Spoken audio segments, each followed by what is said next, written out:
हर हर महादेव। नमस्कार आप सभी को। मैं हार्दिक आप सभी का स्वागत करता हूँ हमारे इस यूट्यूब चैनल पर जिसका नाम है धर्म रक्षणा। अनंत काल से सनातन धर्म अपने इतिहास और उसकी विशेषताओं के लिए जग प्रसिद्ध है।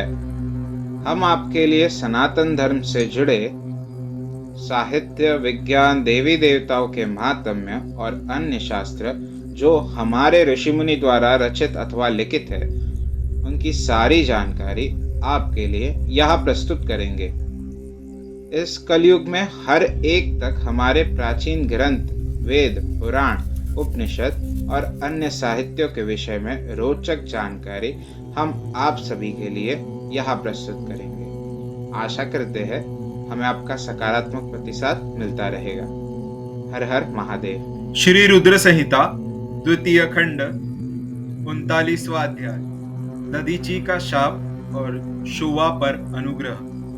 ब्रह्मा जी बोले, श्री हरि विष्णु अपने प्रिय भक्त राजा शुवा के हितों की रक्षा करने के लिए एक दिन ब्राह्मण का रूप धारण करके दधीची मुनि आश्रम में पहुंचे।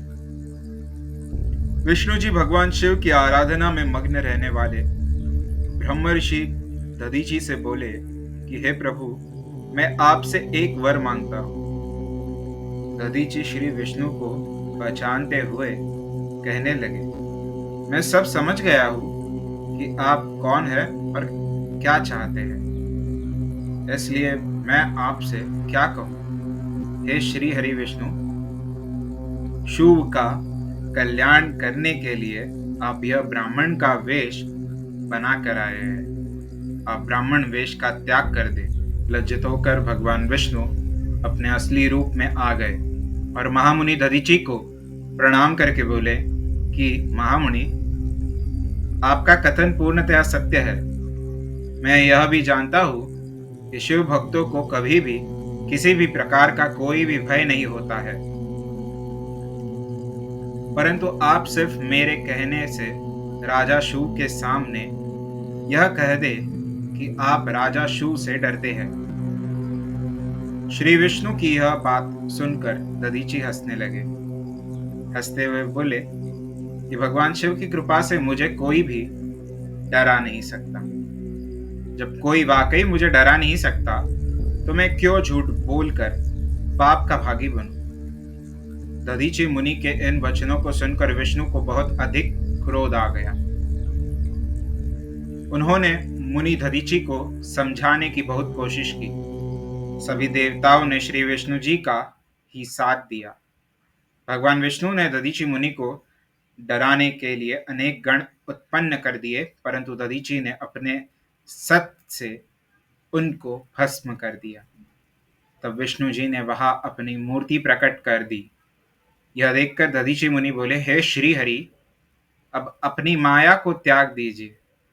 आप अपने क्रोध और अहंकार का त्याग कर दीजिए। आपको मुझ में ही ब्रह्मा रुद्र सहित संपूर्ण जगत का दर्शन हो जाएगा। मैं आपको दिव्य दृष्टि प्रदान करता हूँ। तब विष्णु जी को दधीची मुनि ने अपने शरीर में पूरे ब्रह्मांड के दर्शन करा दिए। तब विष्णु जी का क्रोध बहुत बढ़ गया। उन्होंने चक्र उठा लिया और महर्षि को मारने के लिए आगे बढ़े, परंतु बहुत प्रयत्न करने पर भी चक्र आगे नहीं चला। यह देखकर दधीची हंसते हुए बोले कि हे श्रीहरि, आप भगवान शिव द्वारा प्रदान किए गए इस सुदर्शन चक्र से उनके ही प्रिय भक्त को मारना चाहते हैं, तो भला यह चक्र क्यों चलेगा।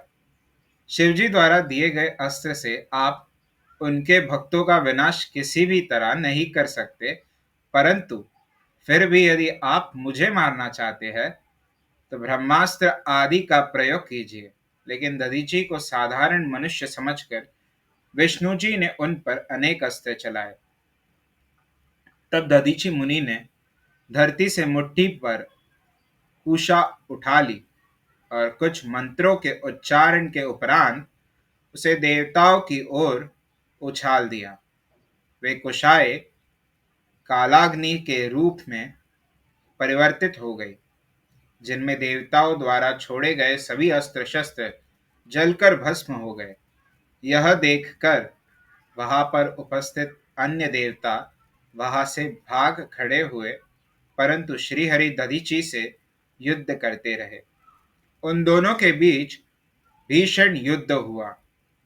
तब मैं ब्रह्मा राजा शिव को साथ लेकर उस स्थान पर आया जहां उन दोनों के बीच युद्ध हो रहा था। मैंने भगवान विष्णु से कहा कि आपका यह प्रयास निरर्थक है।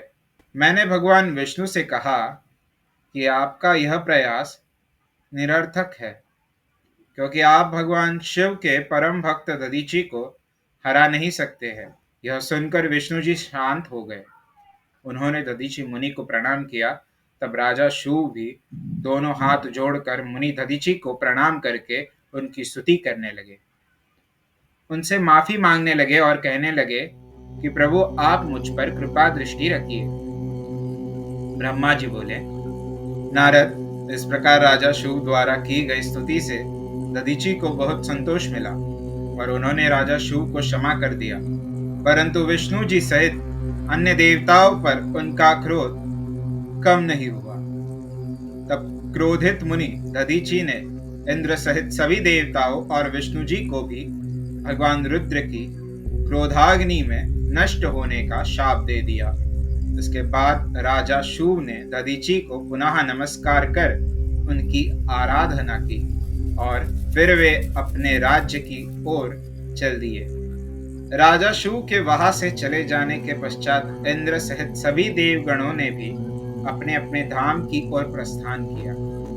तदोपरांत श्री हरि विष्णु भी वैकुंठ धाम को चले गए। तब से वह पुण्य स्थान थानेश्वर नामक तीर्थ के रूप में विख्यात हुआ। इस तीर्थ के दर्शन से भगवान शिव का स्नेह और कृपा प्राप्त होती है। हे नारद, इस प्रकार मैंने तुम्हें यह पूरी अमृत कथा का वर्णन सुनाया। जो मनुष्य शिव और दधीची के विवाद से संबंधित इस प्रसंग को प्रतिदिन सुनता है, वह अपमृत्यु को जीत लेता है तथा मरने के बाद सीधा स्वर्ग को जाता है। इसका पाठ करने से युद्ध में मृत्यु का भय दूर हो जाता है तथा निश्चित रूप से विजयश्री की प्राप्ति होती। अध्याय 39वां समाप्त। हमारे कार्य की सराहना करते हुए इस YouTube चैनल को सब्सक्राइब करें, वीडियोस को शेयर करें और लाइक करें। हमारे कार्य मानव जाति के हित हेतु अधिकांश मानव जाति तक पहुंचाने में हमारी सहायता करें।